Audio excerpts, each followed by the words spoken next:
In the quiet town of Willowbrook, nestled in the heart of the USA, Halloween night held a special place in the hearts of its residents. As the sun dipped below the horizon, casting long shadows across the streets, my friends and I embarked on a Halloween scavenger hunt, a playful deviation from our usual routines. Little did we know that this seemingly innocuous game would lead us down a path of unimaginable terror, unveiling the town's darkest secrets. Equipped with flashlights and an aged map, we embarked on our adventure, deciphering cryptic clues that led us through the dimly lit streets.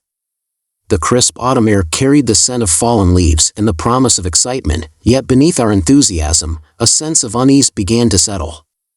As the night deepened, the clues took on an unsettling tone, guiding us away from familiar routes and toward forgotten corners of the town. Laughter began to wane, replaced by an inexplicable sense of foreboding that crept into our minds. Our journey culminated at an abandoned building on the outskirts of town, its windows shattered and walls marred by the passage of time. The moon cast an eerie glow over the decaying structure, casting long shadows that danced like malevolent spirits in the wind.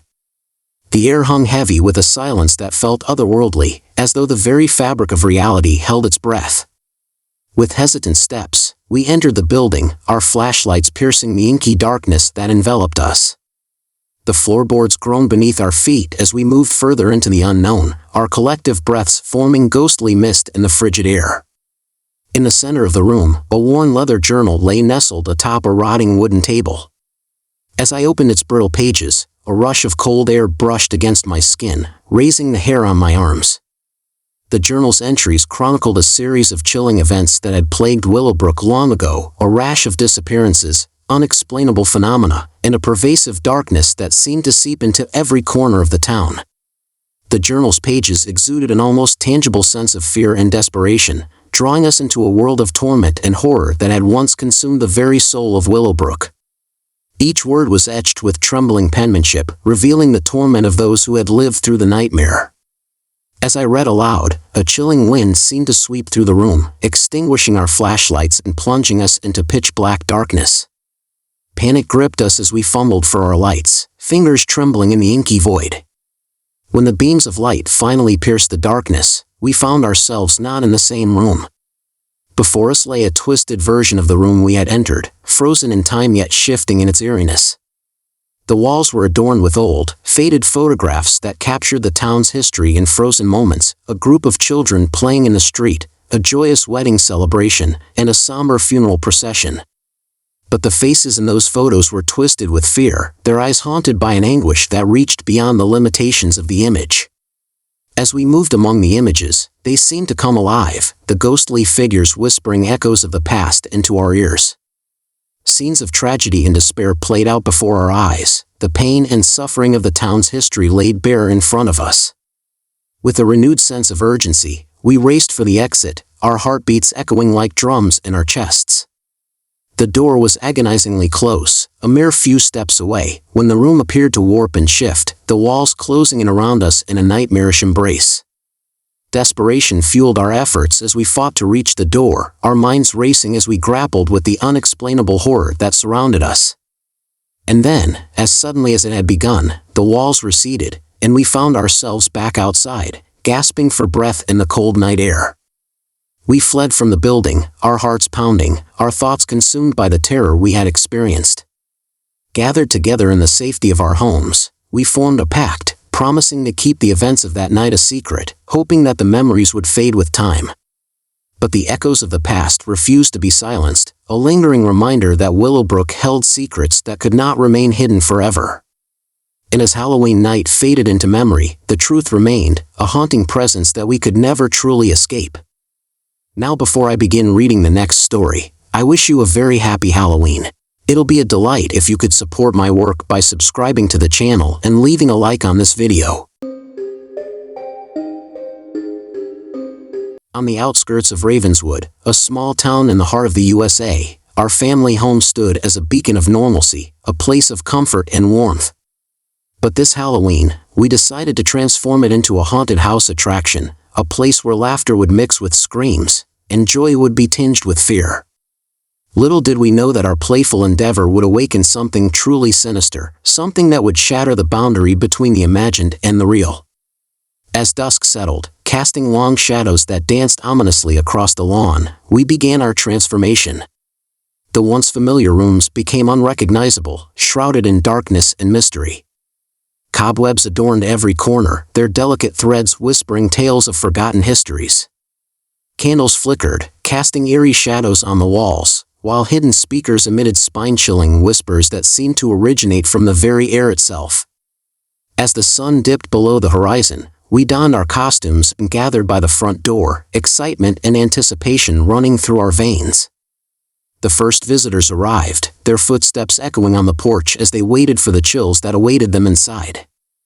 I welcomed them with a grin, my makeup concealing my true identity. They entered hesitantly, their breaths quickening as the air grew heavy with tension. The path we had prepared led them through a labyrinth of frights, rooms where shadows seemed to move on their own, mirrors that reflected distorted faces, and secret passages that twisted and turned like a macabre puzzle. As the night progressed, the reactions were everything we had hoped for, a chorus of screams, nervous laughter, and wide-eyed wonder. Yet amidst the excitement, I couldn't shake the feeling that something was amiss. The air grew colder, and the whispered voices seemed to grow louder, their words indecipherable yet hauntingly familiar. In the midst of guiding the next group, I heard it, a soft, deliberate footfall echoing from the corridor. I turned, expecting to see another group of visitors, but there was no one there. The corridor stood empty, the shadows seeming to shift and writhe of their own accord. Brushing off the unease that gnawed at my insides, I led the group forward. Yet the footsteps persisted, growing louder, more insistent. I felt a chill crawl up my spine as I realized that the whispers were no longer confined to the speakers. They surrounded us, their voices a cacophony of hushed murmurs that seemed to seep from the very walls. By the time the final group had finished their tour, my unease had transformed into full-blown dread. I urged my family to leave the haunted house, but they brushed off my concerns as mere nerves. It was all in good fun, after all. As the night wore on, I couldn't shake the feeling that we were no longer alone in our own home. I heard footsteps on the stairs when no one was there, whispers in the empty rooms, and glimpses of shadows that darted just out of sight.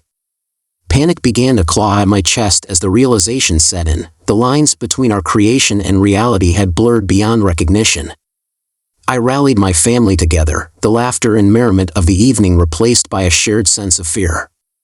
We huddled in the living room, our breaths ragged, our eyes wide with terror. That's when we heard it, a whisper, soft yet unmistakable, right behind us. "Get out." The words hung in the air like a curse, the voice neither male nor female, a chilling amalgamation of countless whispers. With hearts pounding, we fled our own home, leaving the haunted house attraction behind, and with it, the unspeakable presence that had taken it over. As we stood outside, panting and shaking, we realized that our Halloween endeavor had unleashed something beyond our understanding. The house stood silent, its windows dark, its walls a testament to the horrors we had unwittingly conjured. Years have passed, but the memory of that night still lingers, a reminder that some things are better left undisturbed. Our family home sits empty now, its doors closed to visitors, its windows shrouded in darkness. And while we've tried to move on, the echoes of that sinister presence continue to haunt our every step, a chilling reminder of the thin line that separates the world of make-believe from the realm of the unknown. It was Halloween night in the quiet town of Willowbrook, USA, and the air was electric with a mixture of excitement and anticipation. The moon hung low in the sky, casting an eerie glow over the streets adorned with pumpkins and cobwebs. My group of friends and I had decided to spend the evening indoors, seeking the thrill of old-fashioned entertainment. Little did we know that the seemingly harmless board game we found in my attic would lead us down a path of terror we could never have imagined. As the hours grew late, and the wind outside howled like a distant banshee, we gathered around the dimly lit room, the flickering candles casting shadows that danced across the walls. The board game, called the Game of Shadows, seemed innocuous enough, its faded box depicting a medieval scene with knights and castles. Without hesitation, we set up the game, each of us taking a turn to roll the dice and move our pieces across the intricately designed board. At first, the game was simple, a roll of the dice, a move of the piece, and a challenge to overcome. But as the night wore on, the atmosphere grew increasingly tense. The game seemed to take on a life of its own, as if it held an ancient power that was awakening from its slumber. The rules became more obscure, the challenges more treacherous, and the stakes unbearably high. With each roll of the dice, the shadows in the room seemed to deepen, the candlelight flickering ominously. The challenges on the board became eerily personal, revealing secrets we had never shared with each other. I felt a chill run down my spine as I realized that the game was tapping into our deepest fears and desires, exploiting our vulnerabilities in the most sinister of ways. As the night progressed, our laughter turned to unease, our camaraderie replaced by suspicion and paranoia. The challenges became increasingly dangerous, demanding acts of bravery that pushed the boundaries of our courage. The air grew heavy with tension, and the room seemed to close in around us, as if the walls were whispering secrets of their own. But the true horror came when we realized that the game was no longer confined to the board. The room around us began to shift and distort, the lines between reality and illusion blurring before our very eyes. Shadows seemed to take on sinister forms, and the air grew suffocatingly cold. In a desperate attempt to end the nightmarish game, we collectively decided to stop playing. But as we reached for the game pieces, a cold wind swept through the room, extinguishing the candles and plunging us into darkness. Panic surged through us as we fumbled for the light switch, only to discover that it had vanished. Trapped in the suffocating darkness, we could hear whispers all around us, the voices indistinct yet filled with malevolence. Panic turned to terror as we realized that the game had come to life, its power extending far beyond the confines of the board. We stumbled through the dark, each step leading us deeper into the abyss. Hours stretched into eternity as we navigated the endless darkness, our voices trembling with fear as we called out to each other, our cries swallowed by the void. It was as if the very fabric of reality had been torn asunder, and we were trapped in a nightmarish realm of shadows and whispers.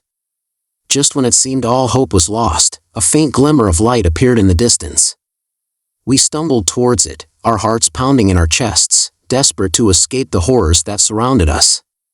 As we reached the light, we found ourselves back in the dimly lit room, the board game sitting innocently on the table. With trembling hands, we packed up the game, vowing never to speak of that night again. The sun had risen, casting its golden rays over the town, as if banishing the darkness that had plagued us. We left the house, our hearts heavy with the weight of the horrors we had witnessed. To this day, we don't speak of that Halloween night, the night we played the game of shadows. The board game has been locked away in the attic, a reminder of the sinister forces that can be awakened by a simple roll of the dice. And as Halloween approaches once again, I can't help but shiver at the thought of the darkness that lies just beyond the edges of our reality, waiting to consume those who dare to play its deadly game. It was a cold, foggy Halloween night, and as the moon hung low in the sky, casting an eerie glow over the town, my friends and I set out on our annual trick-or-treat adventure. As we roamed the dimly lit streets, we stumbled upon an old, decrepit building hidden behind a tangle of overgrown trees and vines. The sign above the door read Hargrove's Costume Emporium, but the shop looked as though it hadn't been open in decades. Curiosity got the better of me, and with my friends trailing behind, I pushed open the creaking door. Inside, the air was musty and filled with the scent of dust and decay. Old masks and costumes adorned the shelves, each one looking more ancient than the last. As I explored the dimly lit shop, my fingers brushed against the fabric of an ornate, crimson cloak. It felt strange under my touch, almost as if it had a life of its own. As I pulled it off the rack, I noticed a faded tag attached to it, detailing the costume's history. The tag revealed that the cloak had once belonged to a mysterious figure known as the Blood Countess. Legend had it that she was a malevolent witch who had terrorized the town centuries ago. The cloak was said to be infused with her dark energy, and those who dared to wear it risked being consumed by her malevolence. Shivers ran down my spine as I quickly put the cloak back, wanting nothing to do with its haunted past. But the allure of the shop's hidden treasures was too strong to resist, and I found myself drawn to another costume, a tattered, harlequin outfit. I hesitated before touching it, as if the fabric itself might carry a curse. The tag attached to this costume told a haunting story of a jester who had once entertained the king and queen but had fallen out of favor and met a tragic, gruesome end. It was rumored that the jester's spirit still lingered in the costume, seeking revenge on those who dared to wear it. Feeling a chill in the air, I stepped away from the rack, unnerved by the costume's eerie histories. But there was one more that caught my eye, a porcelain doll costume with faded ribbons and cracked porcelain mask. The tag told a haunting tale of a young girl who had gone missing on Halloween night decades ago. It was said that her spirit had become trapped in the costume, forever seeking her way back home. As I continued to explore the shop, I uncovered more and more unsettling costumes, each with its own chilling tale. There was a werewolf costume rumored to be cursed by a vengeful witch, a grim reaper outfit said to bring death to its wearer, and a ghostly bride gown tied to a tragic love story that had ended in heartbreak and despair. As the night wore on, the shop seemed to grow colder and darker, and the costumes seemed to whisper to me, beckoning me to try them on. But I knew better than to succumb to their malevolent charms. With a shiver, I finally decided it was time to leave the haunted shop. I warned my friends to stay away, but their curiosity got the better of them, and they couldn't resist the lure of the mysterious costumes. That Halloween night turned into a nightmare as my friends donned the cursed outfits. One by one, they fell under the influence of the costumes' dark histories, their personalities changing, and their actions becoming erratic and sinister. Terrified and desperate to break the curse, I sought the help of a local historian who knew the town's haunted past. Together, we discovered that the key to breaking the curse was to return the costumes to their rightful resting places, the graves of their original owners. With determination in our hearts, we set out to undo the haunting, praying that it wasn't too late for my friends. It was a race against time as the night wore on and the malevolent influence of the costumes grew stronger. In the end, we succeeded in breaking the curse, but not without sacrifice. The ordeal had taken its toll on all of us, and we would forever carry the memory of that fateful Halloween night. The haunted costume shop disappeared after that night, leaving behind only a void of darkness. But the chilling tales of its cursed costumes would forever be etched in our minds, a warning to never underestimate the power of the supernatural on Halloween night. On a chilling Halloween night, I found myself wandering through the dense woods, my bucket filled with candy from a successful night of trick-or-treating. As the full moon shone brightly above, casting an eerie glow on the ancient trees, I couldn't resist the temptation to explore deeper into the woods. As I ventured further, I noticed a soft, flickering light emanating from a secluded clearing up ahead. Curiosity got the best of me, and I decided to investigate, thinking it might be another Halloween party or spooky gathering. The closer I got, the more the air around me seemed to change. It felt thick and charged with an inexplicable energy. Goosebumps crept up my arms, and I hesitated for a moment, but my curiosity overpowered my fear, and I pressed on. To my surprise and intrigue, I stumbled upon a group of women dressed in flowing robes, encircling a large cauldron that emitted a mysterious blue flame. Their faces were obscured by the darkness, and they chanted in hushed tones, their voices blending into the night. Feeling like I had stepped into a scene from an old horror movie, I watched in awe as the witches performed their strange rituals. My heart pounded in my chest, but I couldn't tear my eyes away from the mesmerizing scene before me. Unbeknownst to me, my presence had not gone unnoticed by the witches. As their chants grew louder and more intense, the atmosphere around me shifted, and I began to feel a tingling sensation, as if the very air was charged with magic. Suddenly, the chanting ceased, and all eyes turned towards me. Fear gripped my heart as I realized I had interrupted something sacred, something beyond my understanding. "You should not have come here, child," a voice echoed through the clearing, sending shivers down my spine. "This is not a place for the living to witness." I stuttered, trying to apologize and explain that I had no idea what I had stumbled upon, but the witch's expressions remained stern and unyielding. "We cannot allow you to leave," another witch spoke, her eyes gleaming with an unsettling intensity. My heart pounded in my chest, and I felt a surge of panic rising within me. I wanted nothing more than to run, but it was as if an invisible force held me in place. One of the witches stepped forward, a look of uncertainty crossing her face. "Wait," she said, her voice softer than the others. "Perhaps we can let her go with a warning. We should not meddle with the balance." The other witches murmured in agreement, and with a wave of their hands, the strange energy around me dissipated. I felt the weight on my chest lift, and I was finally able to move again. "You have seen what you were not meant to see," the first witch said, her voice still stern. "We will not harm you, but you must promise never to speak of this night to anyone." I nodded, too terrified to speak. The witches turned back to their cauldron and resumed their rituals, leaving me to slip away silently, my heart pounding in my ears. As I fled through the woods, I couldn't shake the feeling that I had just stepped into a world beyond my comprehension. The encounter with the witches left me with more questions than answers, and I couldn't help but wonder about the secrets they held and the power they wielded. From that night on, Halloween took on a whole new meaning for me. It wasn't just about dressing up and collecting candy, it was a reminder that there was more to the world than met the eye. And as the years went by, I found myself drawn back to the woods on Halloween night, wondering if I would ever encounter the mysterious witches again, or if that night had been a one-time glimpse into a hidden realm of magic and mystery.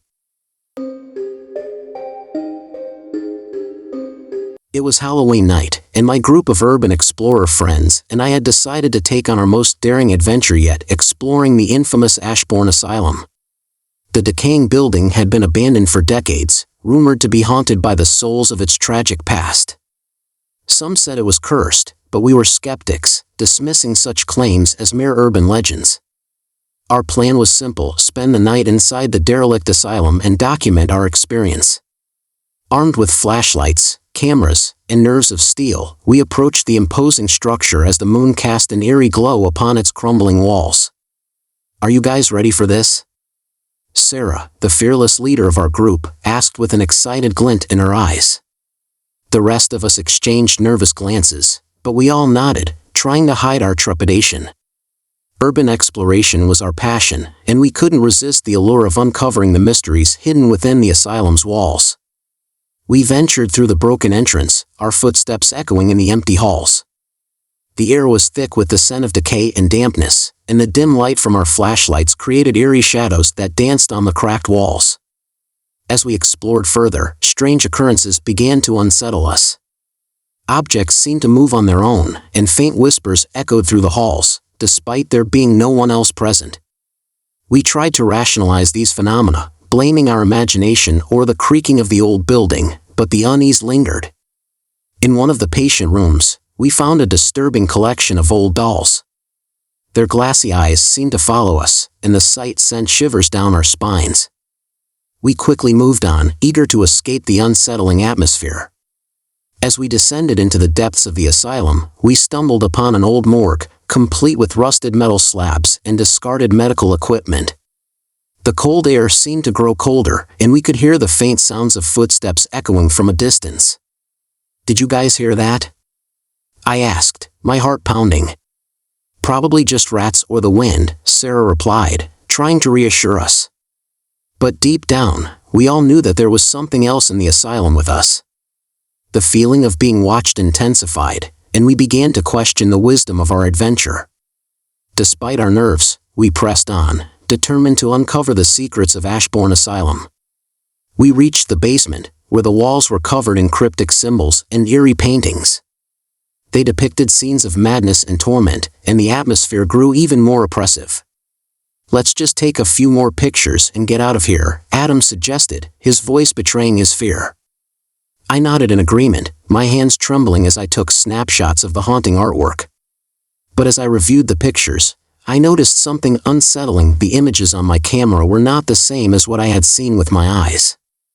The paintings appeared different, as if they were changing before my very eyes. "Guys, something's not right here," I whispered, showing them the bizarre photos. Suddenly, a chilling wind swept through the basement, extinguishing our flashlights. We were plunged into darkness, and panic set in. We fumbled for our phones to use as makeshift light sources, but the shadows seemed to grow darker and more suffocating. Then, the sound of laughter echoed from all around us, sinister, mocking laughter that sent chills down our spines. It was a sound that couldn't possibly belong to any living being. Let's get out of here now!" Sarah shouted, her voice trembling with fear. We stumbled through the darkness, blindly searching for the exit. The walls seemed to close in on us, and every step felt like an eternity. Finally, we found the broken entrance and burst outside, gasping for breath in the cool night air. As we stood under the moonlit sky, we looked back at the asylum, its decaying facade looming over us like a dark specter. The experience had shaken us to our core, and we knew that we had encountered something beyond our understanding. In the weeks that followed, we shared our chilling experience with others in the urban exploration community. Some dismissed our story as mere exaggeration, while others believed that we had stumbled upon something malevolent within the asylum. Regardless of what others thought, our Halloween night adventure at Ashbourne Asylum had left an indelible mark on us. It was a night we would never forget, a night that taught us to respect the unknown and to tread carefully in places where shadows danced and secrets whispered in the dark.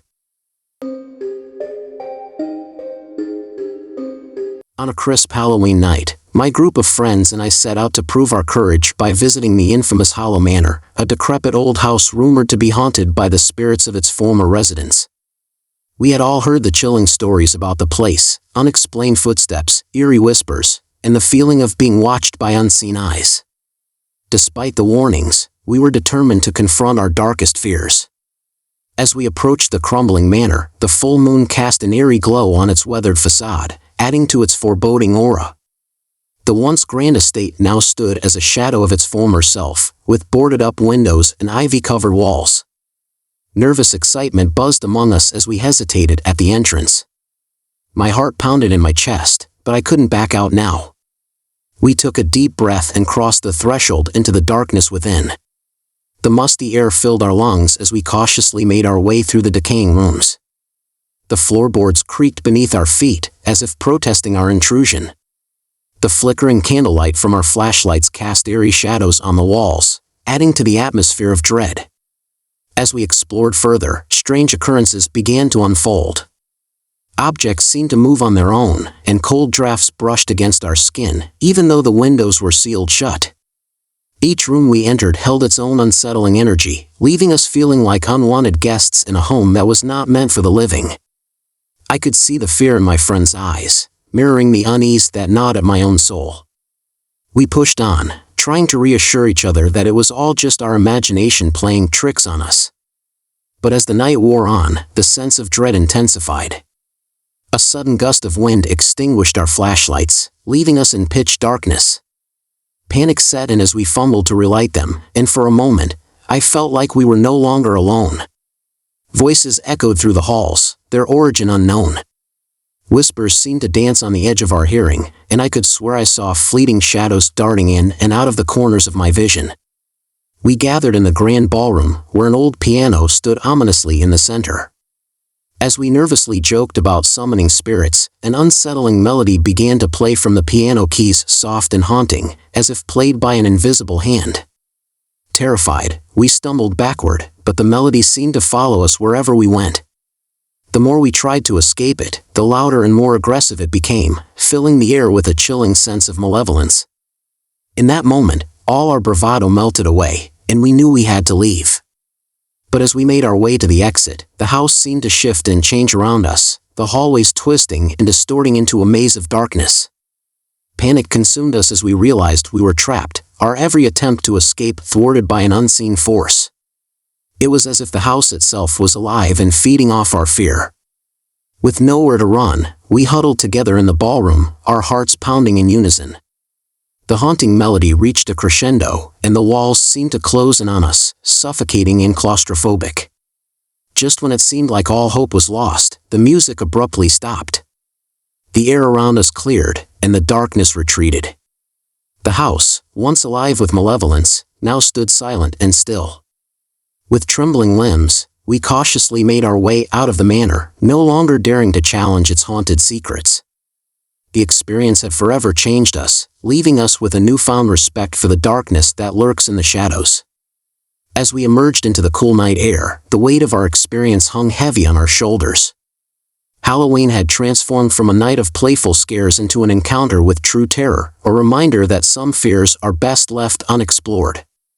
And as we looked back at the haunted manor, we couldn't help but wonder what other horrors lay hidden within its walls, waiting to ensnare those foolish enough to test their bravery.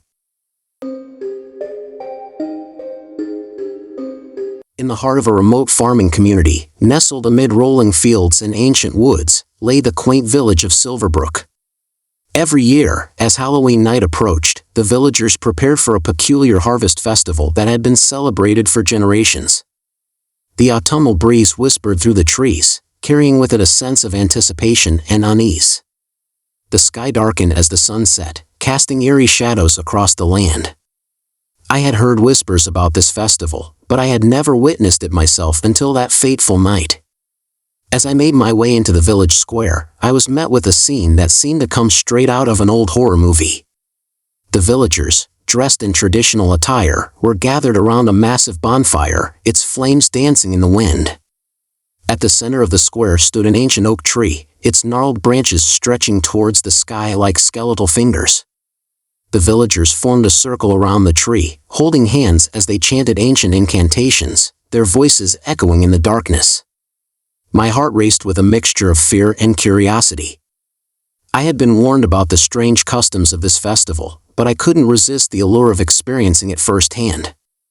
As the night wore on, the atmosphere grew more intense. The chants seemed to grow louder, vibrating through the very core of my being.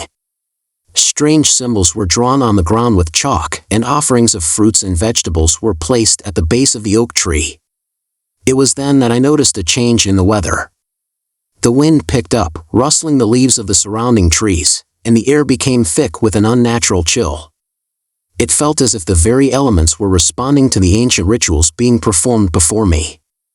As the villagers continued their chants, their fervor seemed to intensify. They swayed in unison, their eyes fixed on the tree as if expecting some mystical force to manifest before them. It was then that I realized how deeply rooted their beliefs were in this age-old tradition. Suddenly, the wind grew stronger, and the bonfire roared with an intensity that sent shivers down my spine. The villagers' chants reached a fever pitch, and I could feel the ground beneath my feet tremble. In that moment, a wave of panic washed over me. It was as if some unseen force had been awakened, and I feared the consequences of meddling with forces beyond our understanding. But as the moments passed, nothing out of the ordinary happened. The wind eventually died down, and the bonfire returned to a calmer blaze. The villagers slowly dispersed, their celebrations coming to an end. I stayed for a while, pondering the events of the night. Perhaps it was my own fear and imagination that had created the sense of foreboding that had enveloped me. Maybe the ancient rituals were merely a cultural tradition, no different from the customs of any other community. As I walked back home under the moonlit sky, I couldn't shake the feeling of being watched, as if unseen eyes were following my every move. The normally familiar surroundings felt alien and ominous. Over the next few days, the village seemed to be plagued by an atmosphere of unease. Whispers of the festival's eerie occurrences spread like wildfire, and even the most rational villagers couldn't shake the feeling that something unnatural had been unleashed. But in time, the sense of fear and unease gradually subsided, and life in the village returned to normal.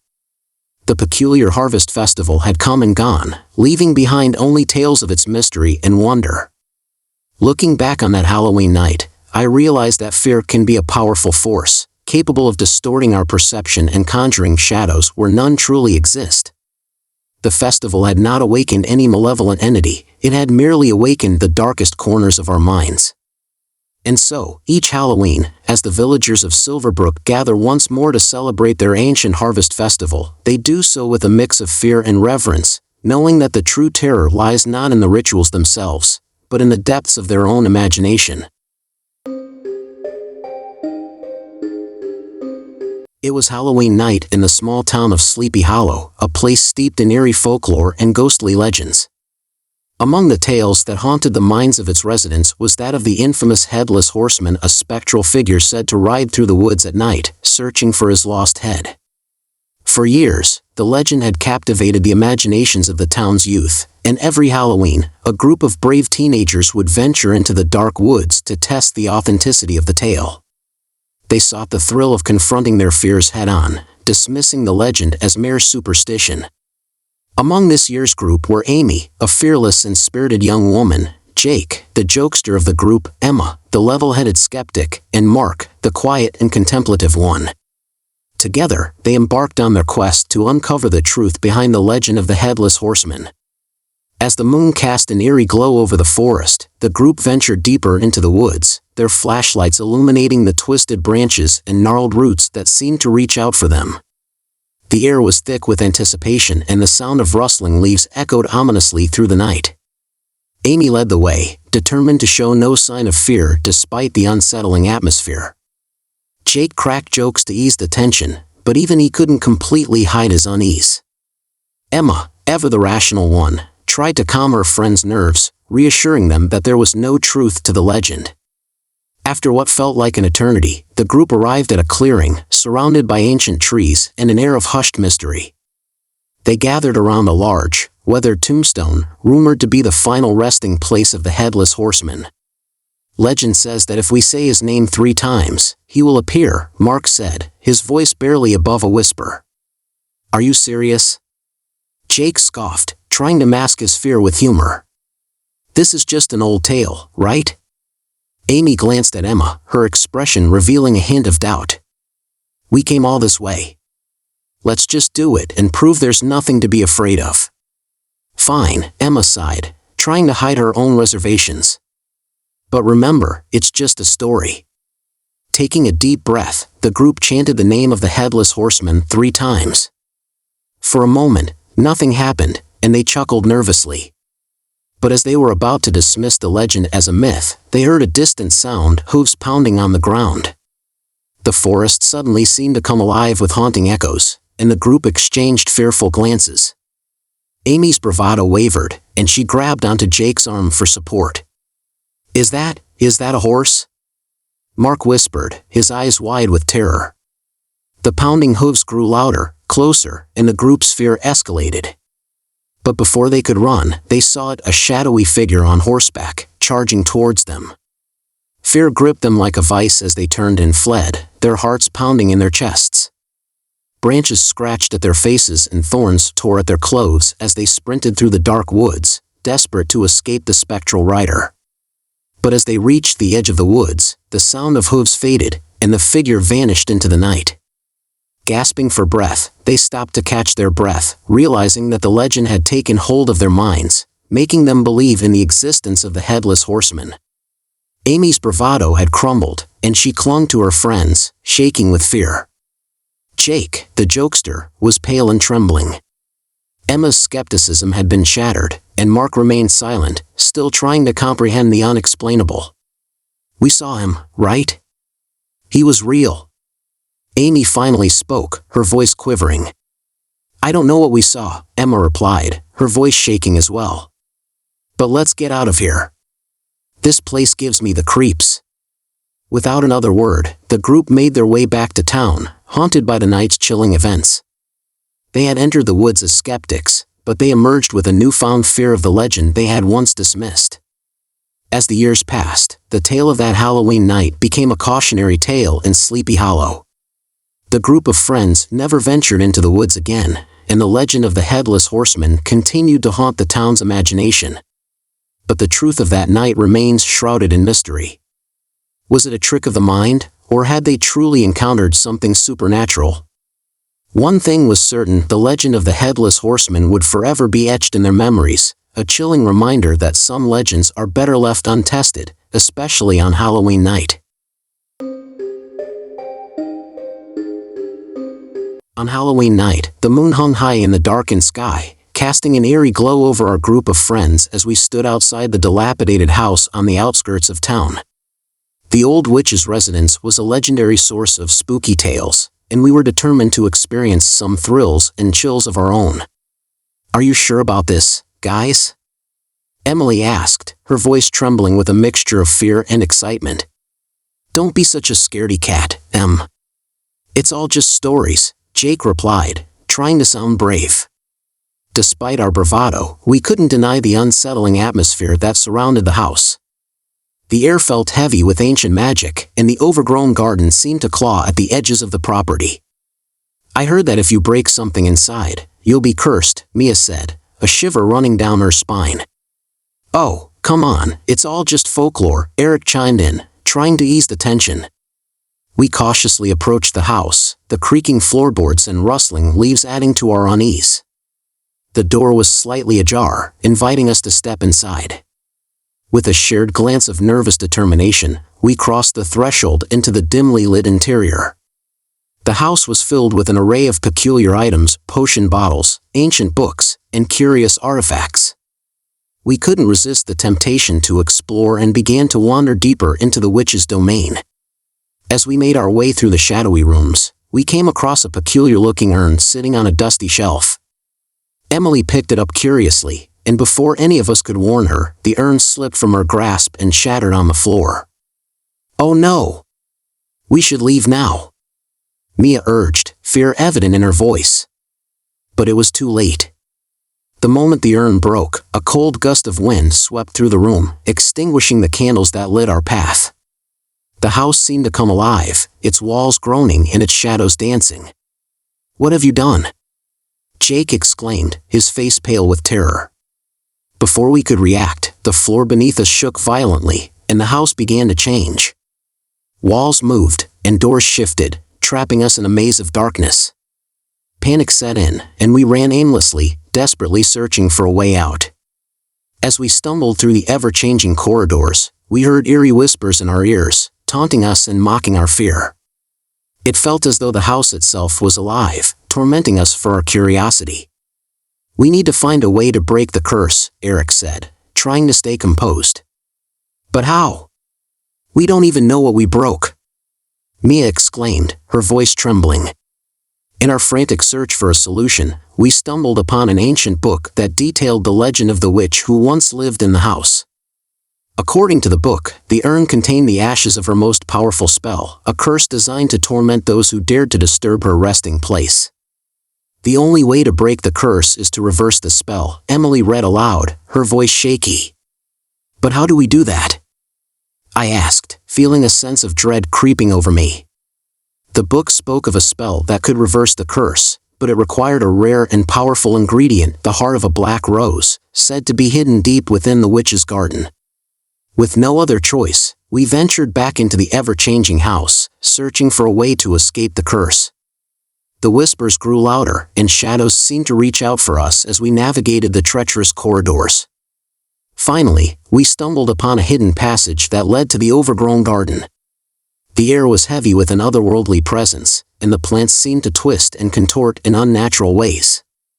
As we searched for the black rose, the house itself seemed to fight back.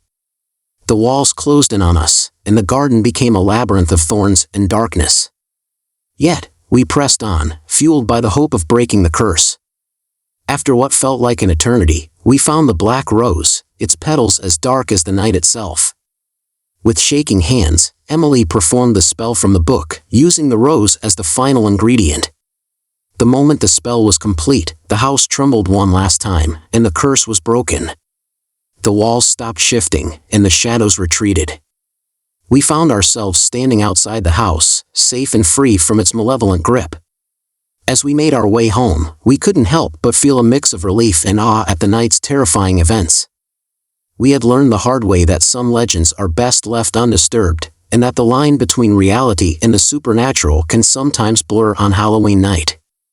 But we also discovered the strength of friendship and the power of facing our fears together, emerging stronger and wiser from our night of cursed shadows.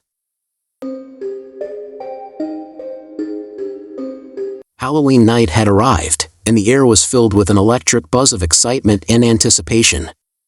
Costumed kids roamed the neighborhood, going from house to collect their sweet treats. As I joined the festive atmosphere, I could hardly contain my excitement. My neighbors had always been known for their eccentricity, and this year's Halloween gift was no exception. To my surprise, I received a peculiar dollhouse as a present. It was unlike any dollhouse I had seen before, with intricate details and an eerie aura that sent shivers down my spine. The dollhouse was a replica of an old Victorian mansion, complete with tiny dolls and furniture. The dolls' glassy eyes seemed to follow me wherever I moved, and their painted smiles appeared strangely sinister. As night descended, the dollhouse's presence became increasingly unsettling. I placed it on a shelf in my room, but its eeriness seemed to permeate the entire space. With the lights off, I could almost swear I heard faint whispers and giggles coming from the miniature house. At first, I dismissed it as my imagination running wild, but as the night wore on, the noises grew louder and more distinct. The hairs on the back of my neck stood on end, and I felt a growing sense of unease. Desperate for an explanation, I decided to investigate the dollhouse. With trembling hands, I turned on my flashlight and shone it inside. The dolls appeared innocent enough, frozen in their places, but there was something about their expressions that didn't sit right with me. Suddenly, one of the dolls moved. It was just a slight twitch, but it was enough to send me stumbling back in terror. I must be imagining things, I thought, trying to convince myself that it was a mere trick of the light. As I continued to watch, more dolls seemed to shift slightly, as if they were alive. Their once static faces now showed subtle changes in expression, and the whispers grew louder, filling the room with an eerie chorus. The dollhouse became a source of fascination and dread for me. Every night, as the clock struck midnight, I would hear the soft pitter-patter of tiny footsteps and the sound of furniture being rearranged within its walls. One night, I mustered the courage to confront the strange occurrences head-on. Armed with my flashlight, I ventured closer to the dollhouse. The doll's eyes seemed to glint with an otherworldly light, and I felt an inexplicable pull, as if the dollhouse were beckoning me to come closer. With trembling hands, I touched the front door of the miniature mansion, and to my horror, it swung open. Inside, the room was eerily similar to my own, with a bed, a desk, and even a tiny replica of myself. My breath hitched in my throat, and I could hardly believe my eyes. The dolls were now positioned to mimic the scene in my bedroom, as if they were mirroring my every move. In a panic, I slammed the dollhouse shut and backed away. What was this sinister plaything? Had it somehow tapped into my world, observing and imitating me in the darkness? Fear and curiosity waged war within me. The dollhouse became both a source of dread and a puzzle I was determined to solve. As Halloween night approached again, I made a fateful decision. I couldn't let this malevolent dollhouse continue to terrorize me and potentially others. Armed with a plan, I placed the dollhouse inside a box and headed towards the outskirts of town. The old oak tree in the woods seemed like the perfect spot to bury the dollhouse deep within the earth, sealing its haunting secrets forever. I dug a hole and buried the box, hoping to sever its connection to my world. But as I turned to leave, a cold breeze washed over me, and I heard the faint sound of whispers once more. Panic surged through me as I realized that the dollhouse's malevolence might never truly be contained. As I ran back towards the safety of my home, the Halloween night felt darker and more ominous than ever before. The dollhouse's presence still lingered in my mind, a chilling reminder that some things are better left untouched, even on the spookiest night of the year. Moving into a new house is always an exciting adventure, and for my family, it was no different. Our new home was an old Victorian-style house with a rich history and a mysterious allure. However, there was one peculiar detail that caught our attention: a locked room in the attic. As Halloween approached, the atmosphere in the house seemed to shift, becoming tinged with a sense of foreboding. The kids were excited about the prospect of trick-or-treating, and my wife and I decided to make it an adventurous night by exploring the locked room in the attic. Little did we know that our decision would unearth dark secrets that were meant to stay hidden. As the sun set on Halloween night, casting eerie shadows across the house, we gathered around the attic door. My heart pounded in anticipation as I inserted the key into the rusty lock. With a click, the door creaked open, and a cold gust of air swept down from the attic, sending shivers down our spines. Taking a deep breath, I climbed up the rickety ladder, followed closely by my wife and kids. As we reached the top, the dim glow of flashlights revealed a space that seemed frozen in time. The attic was dark, its walls lined with dusty, weathered boxes and old furniture draped with cobwebs. A musty odor hung in the air, and a sense of unease settled over us. My wife gasped as she spotted a large chest in the corner, its lid slightly ajar. We approached it cautiously, curiosity outweighing our trepidation. Inside the chest, we found a collection of old books and torn pages, like fragments of an ancient journal. The handwriting was barely legible, but as we pieced together the sentences, a dark narrative began to unfold. The journal belonged to a previous owner, a man named Samuel. He had been a recluse, dabbling in esoteric practices and the occult. His disturbing entries spoke of rituals and sacrifices conducted in the house, promising power and wealth in exchange for unthinkable acts. As we read on, the words seemed to seep into our minds, filling us with a growing sense of dread. My wife suggested we stop reading, but something compelled us to continue, as if we were drawn into Samuel's twisted world. Among the torn pages, we found sketches of grotesque figures and symbols, some of which we recognized from stories of ancient rituals. The attic felt charged with an unsettling energy, and we knew we had stumbled upon something far beyond our understanding. In a corner of the attic, we discovered a peculiar-looking idol. Its dark eyes seemed to follow us as we moved, and an aura of malevolence emanated from it. My youngest child reached out to touch it, and as soon as their fingers brushed its surface, a sudden gust of wind swept through the attic, extinguishing our flashlights. In the darkness, we heard strange whispers and echoing footsteps, as if we were no longer alone in the attic. Panic took hold, and we fumbled to relight our flashlights. When the beams finally pierced the darkness, we saw nothing but empty space around us. With trembling hands, we decided it was time to leave the attic, leaving the chest and its sinister contents behind. As we descended the ladder, a deep sense of relief washed over us, but the lingering fear remained. The events of that Halloween night left an indelible mark on our family. We couldn't shake the feeling that we had awoken something dark and malevolent in that attic, something that should have remained hidden. Over the years, we tried to forget that night, but the secrets of the attic haunted our dreams. We eventually sealed off the room, hoping to keep the malevolence contained. But every Halloween, as the night settled in, a sense of unease would return, a reminder of the darkness we had stumbled upon.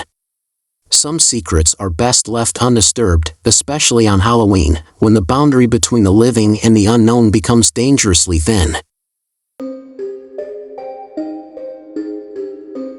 On Halloween night, the crisp autumn air was alive with excitement and anticipation.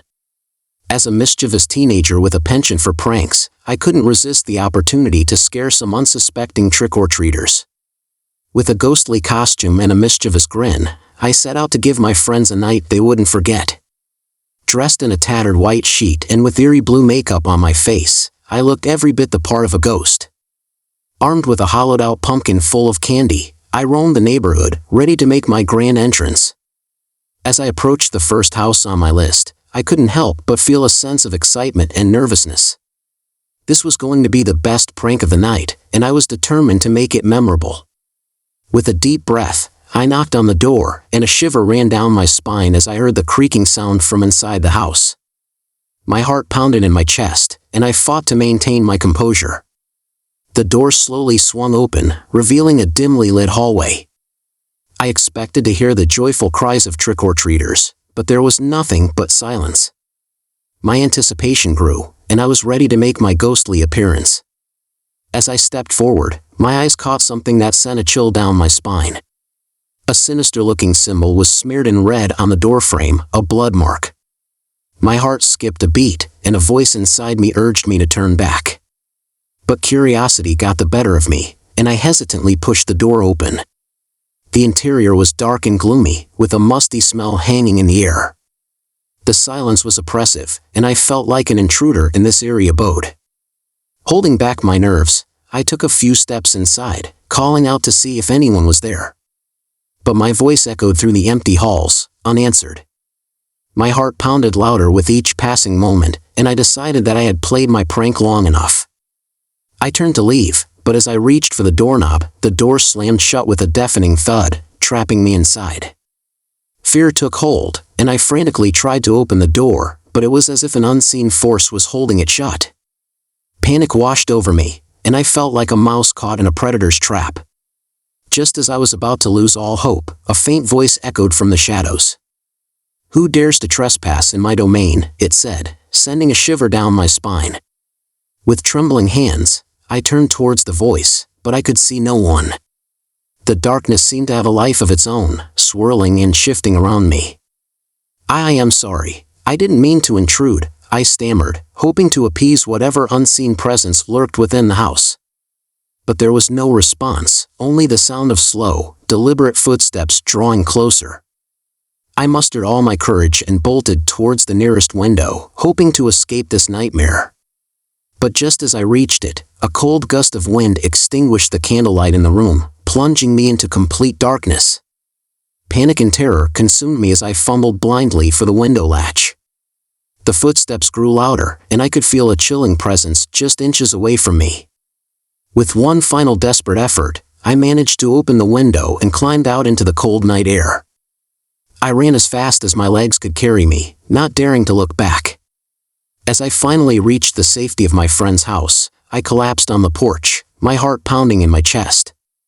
They found me in a state of shock and terror, struggling to comprehend what had just happened. I tried to explain, but the words seemed inadequate to describe the horrors I had encountered in that house. All I knew was that I would never forget the blood mark on that door, a haunting symbol of the night that my Halloween prank went horribly wrong. On Halloween night, a group of us, adventurous and seeking thrills, decided to join a haunted hayride in a nearby town known for its eerie attractions. The excitement was palpable as we huddled together, waiting for the hay wagon to arrive. As the wagon pulled up, we were greeted by a creepy-looking guide dressed in tattered clothes and wearing a sinister grin. He beckoned us to climb aboard, promising us a night we would never forget. As we settled into the hay, the wagon jolted to life, and we began our journey into the darkness.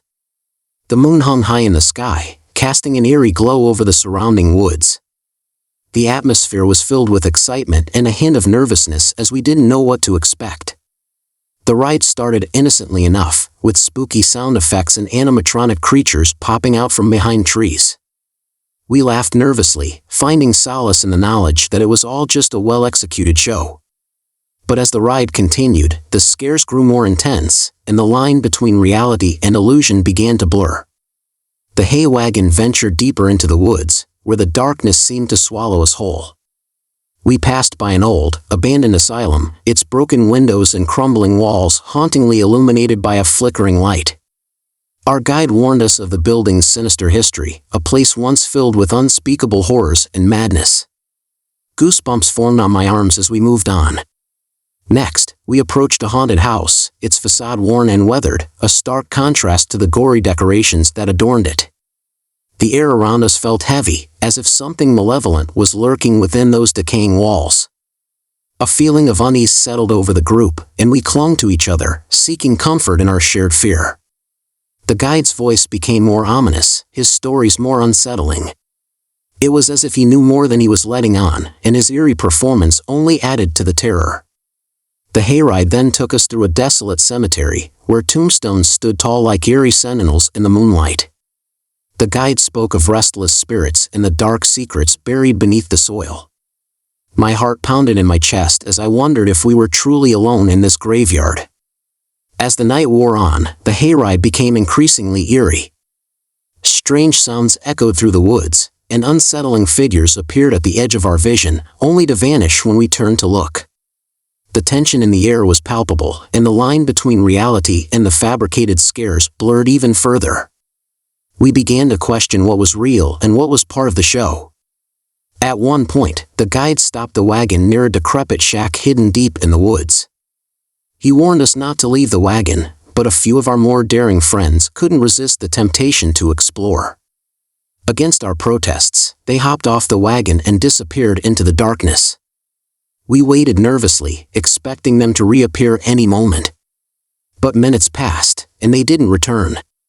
Fear gnawed at us, and we pleaded with the guide to go after them. Reluctantly, he agreed, and we ventured into the darkness to search for our missing friends. The woods felt alive with malevolence as we navigated the shadows, calling out their names. We stumbled upon the abandoned shack, and to our horror, we found our friends huddled inside, trembling with fear.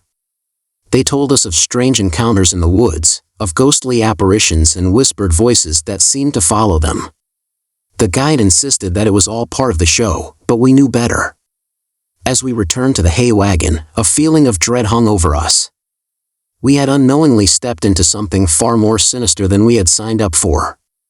The guide's eerie smile and cryptic warnings haunted our thoughts, and we couldn't help but wonder if there was more to this haunted hayride than met the eye. As the wagon finally brought us back to the starting point, we were relieved to be back in the familiar surroundings of the town. But the memory of that night's terror would linger in our minds, reminding us that on Halloween, the line between reality and horror is a thin one, and sometimes, the scariest things are the ones that are all too real. It was the night of the most anticipated Halloween event of the year, a glamorous masquerade ball held in a grand old mansion on the outskirts of New Orleans. The sprawling estate was a perfect setting for the occasion, with its sprawling gardens and ornate architecture that seemed to have been plucked from a Gothic novel. I had been lucky enough to secure an invitation, and as I stood before my mirror adjusting my black tuxedo, I couldn't help but feel a mix of excitement and apprehension. The theme of the night was masks, and not just any masks, elaborate, intricately designed pieces of art that concealed the faces of the guests. I had chosen a Venetian-style mask, decorated with silver and black feathers, which I thought added an air of mystery to my ensemble. With a final glance in the mirror, I grabbed my invitation and headed out into the cool, autumn night. The mansion was a sight to behold as I approached, bathed in an eerie, flickering light that emanated from countless jack-o'-lanterns lining the grand staircase. The chatter of guests filled the air as I made my way inside, and I was immediately struck by the extravagance of the event. People in all manner of costumes mingled, their masks giving them an otherworldly appearance. I joined the festivities, sipping cocktails and engaging in polite conversation with fellow guests. As the night wore on, the atmosphere grew more electric, the music more seductive, and the masks more intricate. I couldn't help but be drawn into the enchanting allure of the event. Then, I noticed her. Across the ballroom, a woman stood alone, her mask a shimmering silver creation adorned with sapphire jewels. Her presence was magnetic, and I found myself making my way toward her. As I approached, I couldn't help but marvel at the beauty of her mask and the way it accentuated her eyes, which seemed to sparkle with an almost ethereal light. "May I have this dance?" I asked, extending my hand. She smiled beneath her mask and accepted, and together we glided onto the dance floor. The world around us seemed to fade away as we danced, and I was utterly captivated. It was as if we were the only two people in the room. As the night continued, I found myself spending more and more time with her. We talked about our lives, our dreams, and our fears, and the connection between us grew stronger with each passing moment. But as I looked around, I began to notice something unsettling. Other guests seemed to be watching us, their masked faces filled with a strange mixture of curiosity and malevolence. I couldn't quite put my finger on it, but something was amiss. It was as if there were undercurrents of secrecy and darkness beneath the surface of this glamorous facade. The woman I had been dancing with, too, began to act strangely. Her once charming demeanor gave way to a more sinister air. Her laughter had an eerie quality, and her eyes no longer sparkled with warmth but rather with something colder, something predatory. I excused myself and retreated to a quieter corner of the mansion, my mind racing. It was then that I noticed something that sent a shiver down my spine. On a nearby table, a pile of masks lay discarded, each one more malevolent than the last. It was as if the masks themselves held some dark power, one that had been unleashed upon this unsuspecting gathering. As I watched in horror, the guests who had been watching us earlier began to converge on the woman I had danced with. The air was thick with tension as they encircled her, their masked faces contorted with malice. I knew I had to act, but I was paralyzed with fear. Suddenly, the lights flickered, and the room plunged into darkness. Chaos erupted as panicked guests stumbled over one another in the blackness. When the lights came back on, the woman and her sinister entourage had vanished. The masquerade ball had descended into madness, and I knew I had to escape. I quickly made my way to the exit, my heart pounding in my chest. As I stepped out into the crisp night air, I couldn't help but wonder what had truly transpired in that mansion. The masks had concealed more than just identities, They had hidden the darkness that lurked within the hearts of those who wore them. It was a Halloween night I would never forget, a night that had shown me the true, chilling power of masks and the secrets they could hide.